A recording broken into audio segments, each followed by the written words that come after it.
Hello everybody, this is Steve from Old Boy Moto. G'day guys and welcome back to the channel. Yes, so today we'll continue on with the trip to the desert, showing you the V-Strom, basically where we left off in the last video. So today I'll be laying out a bit of stuff on the table so you can see what I take along. There'll be cooking utensils, camping gear. Also I'll get out on the grass and set it up so you can have a look at my setup. And later on I'll be loading the bike and taking it to a weigh bridge and weighing it. That's become important to me because I find that I take way too much stuff that I don't use. And the less weight, the more comfortable it is to ride, especially at my age. So that'll be interesting to see how much it totals in weight, all my stuff. So you'll notice I'm sitting next to a different bike this time. You would have noticed the Indian Chieftain that at the start of these videos. Pretty sad affair. It's come to a time now where I'll have to part with that bike. At my age now, it's just too big a handful. The weight of the bike is a little bit unmanageable for me, so I've had to concede. A very, very hard decision. I couldn't make up my mind for a very long time.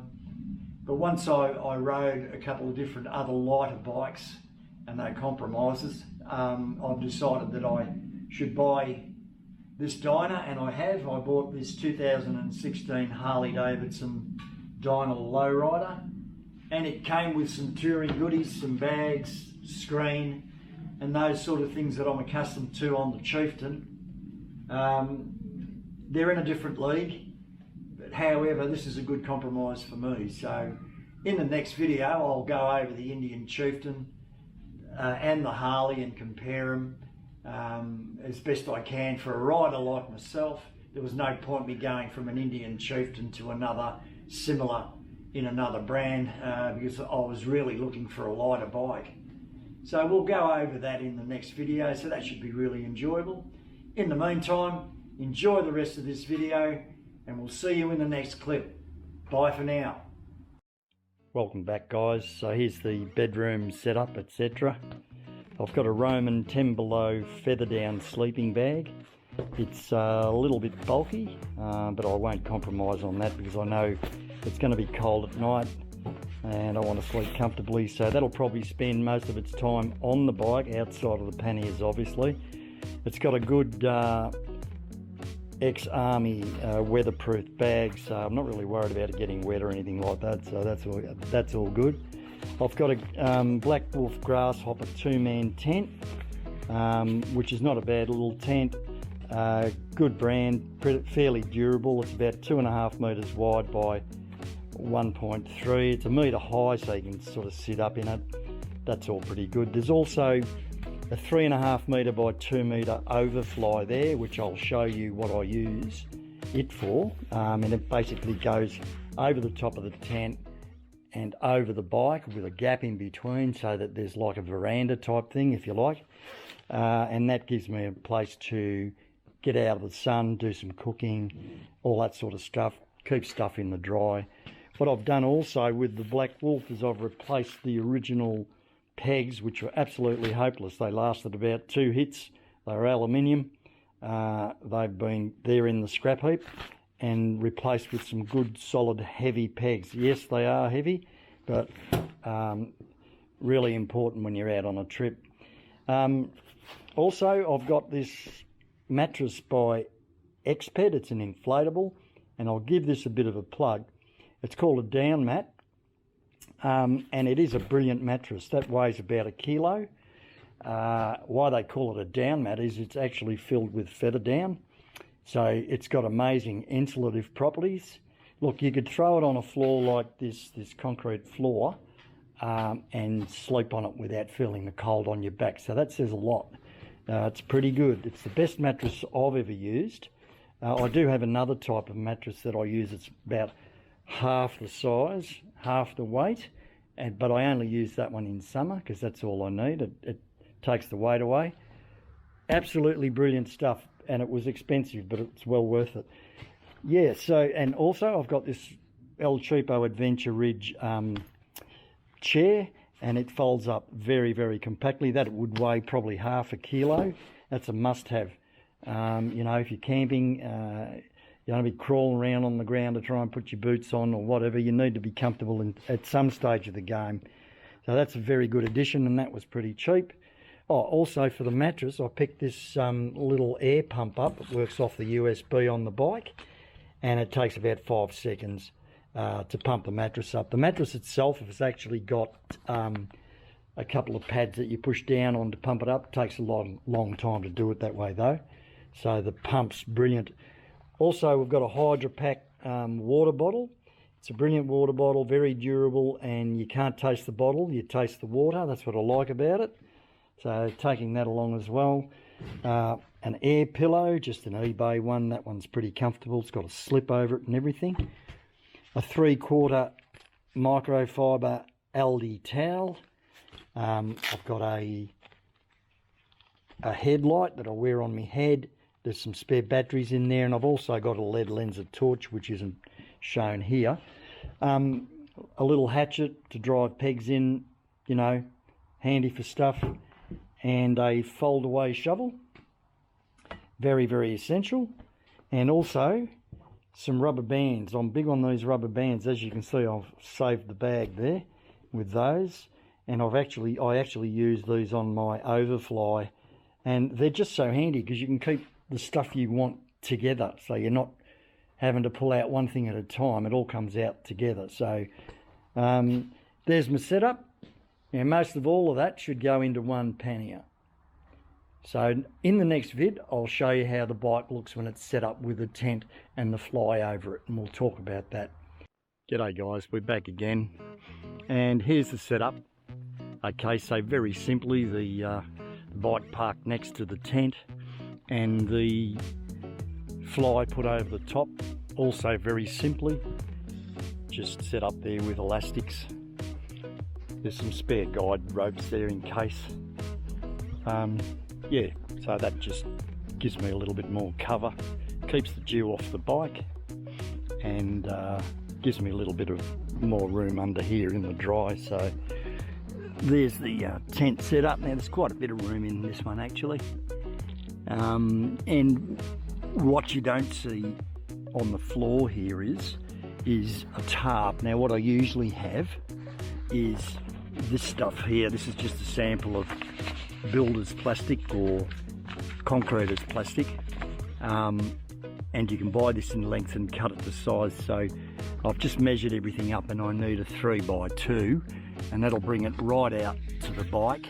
So that'll give me a nice dry piece of ground in front of the tent. Hopefully it'll keep the dust and sand and everything off me, and I can actually roll the tyres onto the plastic to keep it down. So that'll be good. I used to have a tarp, but I found it very bulky and heavy and hard to pack away, and when I went to this, it was a lot better. So that's what I'll be doing. So there it is, guys. As I said before, I've got the option of not using that fly, but it just makes the setup much more comfortable to have that little bit of shade and everything else under there to do some cooking and everything else. So it only takes another 5 minutes to put that on.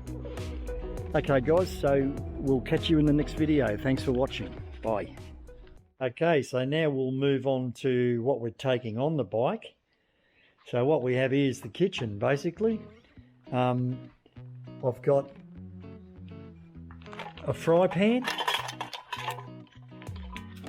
some olive oil, knife, fork, spoon, some stuff to clean up. There's a scourer there, a couple of cloths, and inside there I've wrapped up a small bottle of detergent. The fry pan, the plate which goes over the top of it, and that all folds away nice and compact in its own bag. A push-out kitchen sink. I've got a pot, a little kettle, and inside the kettle, any cavities I make use of, I've put tea bags, some green tea there, and there's some sachets of sugar. The pot's got a lid there, and so has the the teapot. They've got their own bags so they don't rattle around inside. The essential, don't leave home without that one. Yeah, the espresso maker. So I'm on the propane butane fuel, and that's your stove top. That's quite compact too, that folds away. Salt and pepper, some herbs. This is a handy thing, especially when you're outside. It's a shield to go around the cooker so it doesn't blow your flame out, and it actually heats your food a lot quicker when there's no wind. Got a little cutting board, and this is a little table. It weighs nothing. The table sits about 6 inches high.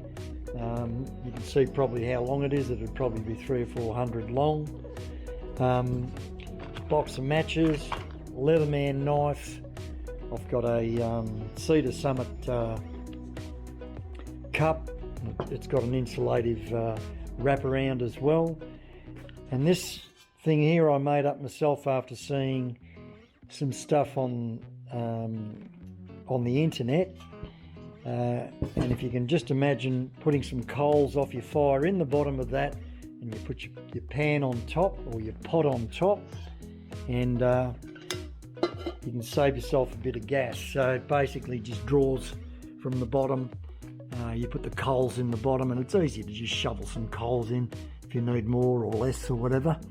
And that cost me a whole 50 cents, I think. So yeah, that's the kitchen there laid out. Now what I'll do is I'll pack it away, and I'll give you a look at what it looks like packed away. There it is, guys, all packed away. All the kitchen stuff in there ready to drop into the pannier. That'd probably weigh 5 kilos, I guess. Hey again, guys, and welcome back to what's nearing the final part of this video. I'll be talking about what I'll be taking on the back of the bike in this waterproof Geevy bag. This will be all my personal stuff. So what I've got here is a Kathmandu puffer jacket, which will be worn off the bike obviously when I'm doing other stuff.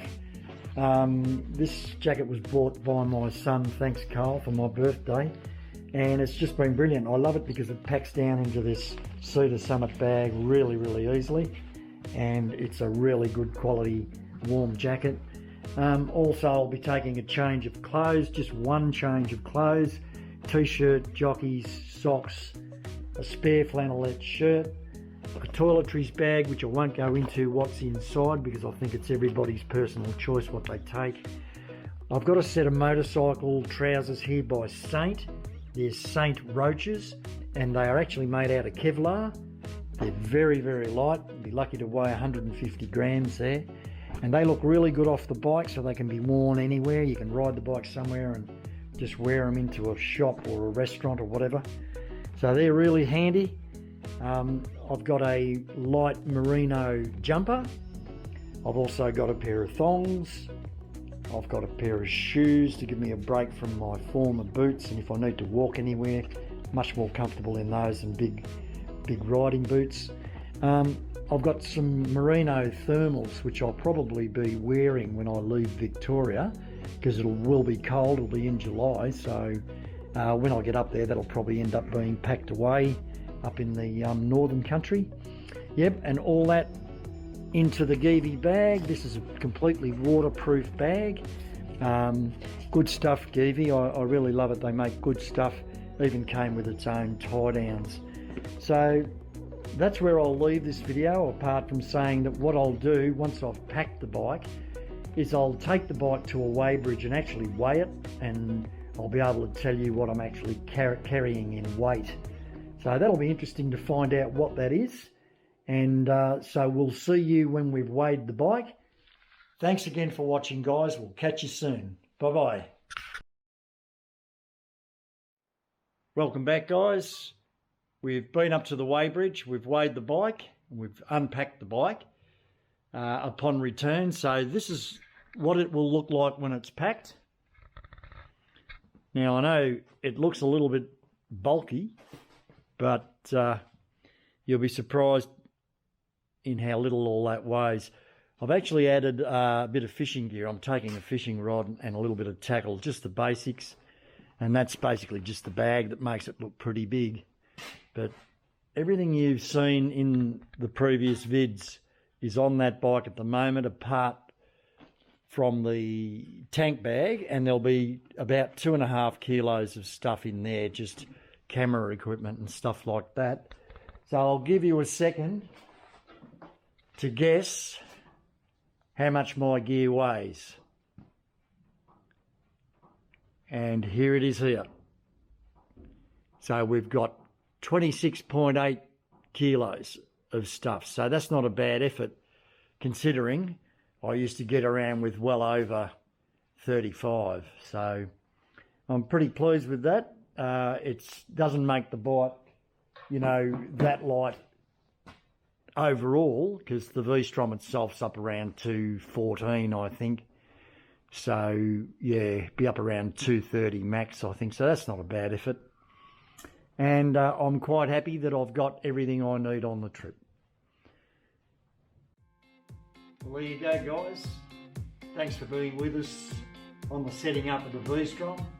All the gear's ready to go. So the bike, as we get closer to the date of going on our trip, we'll go over the bike itself and see if it needs a service or whatever it needs to get it ready for the road. It's in pretty good condition, so there shouldn't be much it needs. Should be great. Should be a great time. I can't wait to get on the road and put some recordings up of the trip. But in our next video, what I'll be doing is I'll be showing you the Indian Chieftain that I'm preparing for sale, and also talking about the Harley that I'm replacing it with. So I hope you can join us for that. Please share, like and subscribe, and also send in your comments. I'd love to know what you're doing. If you love motorcycling as much as I do, keep watching. Bye for now.